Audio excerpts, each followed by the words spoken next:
Assalomu alaykum. Abror muhtarali domlarimiz salomlaridan. Xo'p, yangi obyektimizni bugun tugatdik. Xo'p, instrumentlarga oldik. Xo'p, davay bitta tanishtirib o'taman. Xo'p, Xaristonskanimiz narujniy bo'lgan. Xo'p, montaj to'plib olish uchun alohida ten qo'yib ketilgan. Bunga yana radiator ulanadi. Xo'p, bu keyinchalik bo'ladi. Hozirga to'plib olib yotqizilgan ekan. To'g'rilaydi. Aristondan ulashga ustalar plan qilgan ekan, lekin men uni atkaz qildirdim, bo'lmaydi dedim. Alohida qilgan yaxshi dedim. Xo'p, davom etamiz. To'g'riqona uchun, to'g'riqlash uchun o'rnatib berganmiz. Montajlarimizni ko'rib baho beraverasizlar. Xo'p, men Aristonni kim qanaqa mana shu holatda o'ylayman. Yoki gipki ishlang bilan devordan ushlab qo'yib devordan chiqarganimda gipki ishlang bilan yoki mana shunday gipki ishlang bilan o'zi yaxshi emas, nержавейка bilan qo'yish kerak. Xo'p, brushovый смеситель o'rnatganmiz. Xo'p, traktordan o'rnatib ketishgan.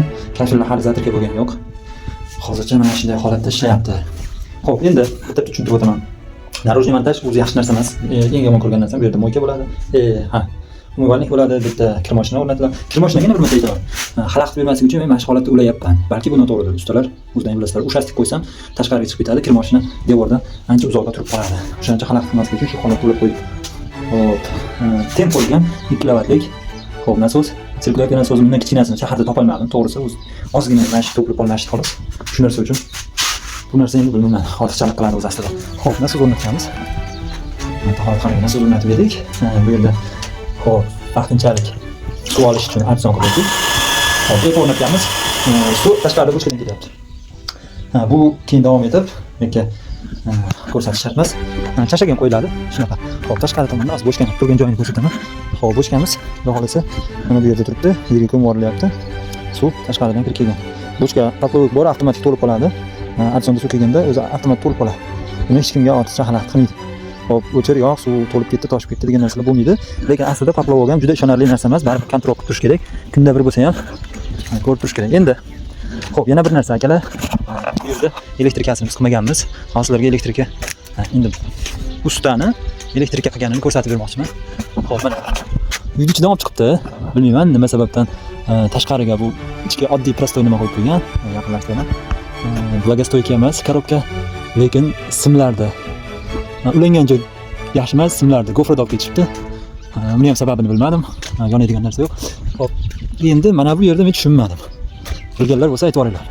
Sim kelib, bitta ulanyapti-da, tashqaridan ulanyapti, ichkariga.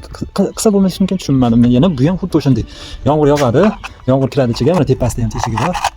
Mana shu yerlardan yomg'ir kirib, tagidan tushib ketadi.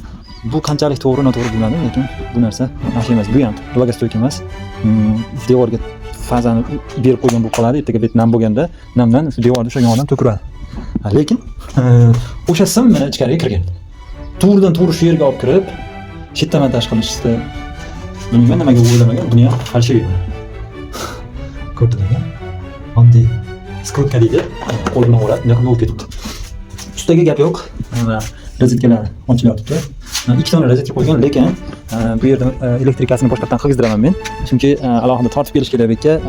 Ariston, ten, keyin kir mashina bu simda uy yonib ketishi mumkin. Bu juda xavfli bo'lib qoladi. Hamma narsani bitta joyga ulab qo'yilsa. Xo'p, nasos mayli.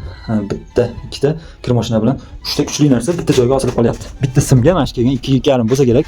Nazarimda 2.5, lekin u nechta uloqdan keyin yana manetga kelib ulanyapti. U alohida bitta liniyada kelish kerak. Bitta liniyada xatar 2 ga 4 simda olib kelish kerak mashina. Shunaqa gaplar, kimgadir shunaqa xizmatlar kerak bo'lsa, faqat chalashlarni aytmanglar, chalash ko'payib ketyapti. Chalash qilmayman. Tanishlarni qilib berishga harakat qilyapman. Chalashda mana hozirgidek mana shu naqangi chala tashlab ketgan ustalar o'zini ustaman deb o'ylaydi, lekin haqiqatda usta to'g'ri ulagan, faqat bezopasni qilib ulashni tushunmayapti-da ular. Mana bu narsani qarang. Bezopasni qilib, o'ylab, yaxshilab ulash kerak aslida. Xo'p, mana yerda sifon bo'lgan ekan. Oldin videolarni aytish bo'yicha sifonni olib tashlashibdi. Yoki parda tutasiz yoki razdvижной dver qo'yasiz, eshik yuruvchi eshik qo'yasiz. Bo'lmasa suv mana shuga to'planadi desam, bo'lmasa men yerda ochtirib, yana o'sha o'zini sifonini ochib qo'yaman işte. Ferro ekan, yoqmadi. Yana bir narsa aytaman. Mana bu bilan mana bu ikkalasi standart 15 sm bo'ladi. 150 mm degani. Lekin bunda 155 mm ekan. Mana qanday doyni ushlab qo'ygandik. Qatr bo'lgani uchun o'zgartirmadim. Eksentriklarni to'g'rilayapman. Lekin eksentrik bilan to'g'rilashim noto'g'ri aslida. To'g'rilashim. Xo'p, sog' bo'linglar, charchamanglar, hammaga omad.